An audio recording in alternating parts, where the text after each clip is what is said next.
Hello, I'd like to share with you a short story entitled The Real Quiet Man by myself, Lorna Jennings. The day wasn't perfect with the sun struggling to break through the clouds, along with a chilly breeze in the air.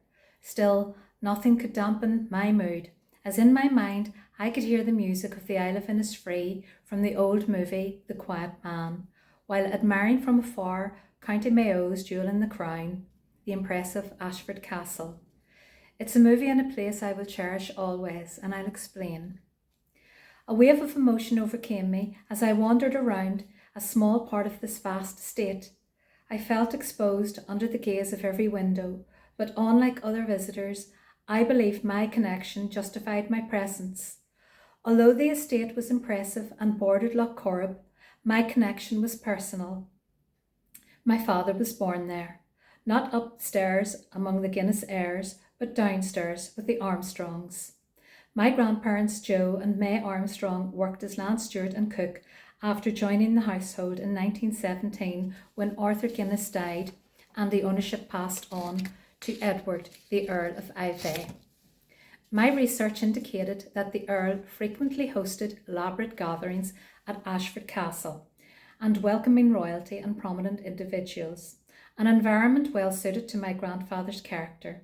I could imagine the bustling staff preparing to welcome the Earl of Iveagh and political dignitaries arriving in their brand new early 20th century automobiles to discuss civil unrest in Southern Ireland. The appropriately attired guests would participate in woodcock hunts alongside their hounds, similar to the scenes depicted in the artwork displayed in the sitting room of my grandparents' final residence. Why, Joe Armstrong possessed extensive knowledge of the local flora and fauna, which he shared with the VIPs, garnering respect through his experience and sincere appreciation for nature. In 1920, my grandmother, already a mother of 4 daughters, was expecting her 5th child and hoping for a boy. Known for her kindness, she suffered a fall while helping a family member. She went into early labour and their first son, Andrew Armstrong, sadly died at birth. He was buried in the village of Cong in the little church graveyard. But on the 6th of November 1921, George Henry Joseph Armstrong was born in the servants' quarters of Ashford Castle. Joe and May were thrilled to welcome a healthy baby boy, and his affectionate sisters called him Georgie or Sorcia.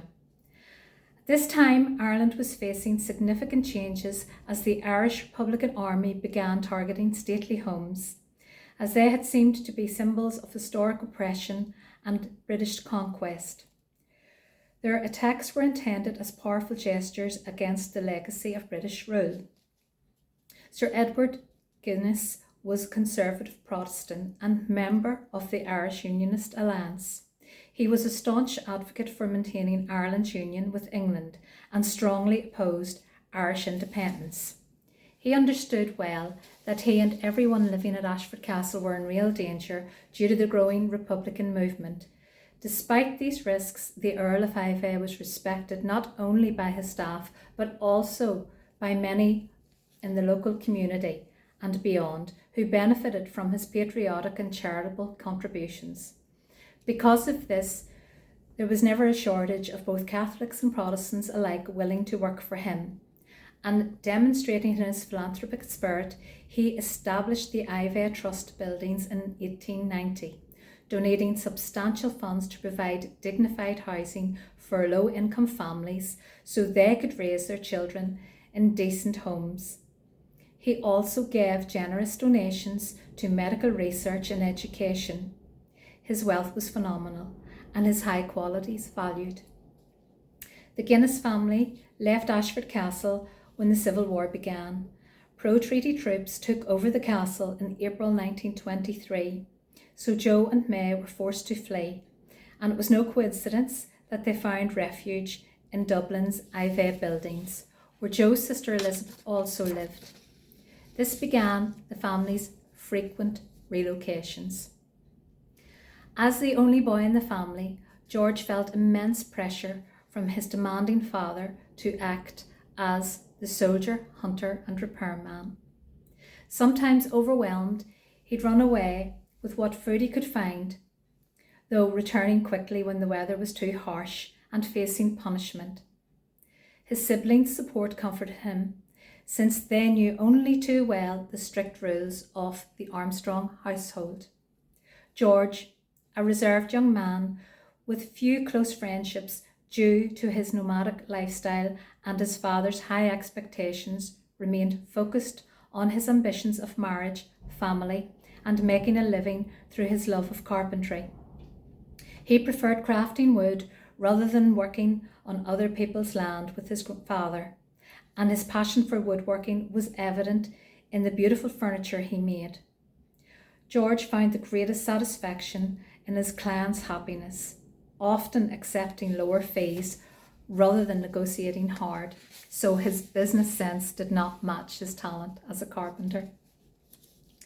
When World War II broke out, 18-year-old George joined the Irish Defence Forces and later, in 1943, enlisted with the RAF, serving in India until the war ended. And it was on a rare visit to see his parents, who had temporarily moved up north to a grand house in Portadown, close to Drumcree Church, where this real quiet man met his Maureen O'Hara, my mother. My grandfather Arnold was caretaker of the church, and according to my mother, when she first seen George make his entrance into the Sunday service where she sang in the choir, she was immediately captivated by his handsome appearance, tall, with dark wavy hair, and his immaculate uniform. He noticed her as well, for my mother was no shrinking violet, with her unique style, height, and smile. And despite resistance from her very strict, very Protestant mother, who destroyed George's letters due to his Free State origins, their relationship endured, and they eventually married in 1949. Reflecting on the past, I recall accompanying my father and two older sisters in the early 70s on a short visit to his birthplace in Cong. I remember observing him quietly gazing across this extremely large castle and then taking us to sit on the bridge that featured in my mother's favourite film, yes, The Quiet Man. He put his arm around her tenderly, and they laughed at familiar scenes. At the time, I didn't comprehend the significance of this nostalgic moment, but I now recognise that he had a deep longing for this place and yearned to explore further, even though limited by his modest finances.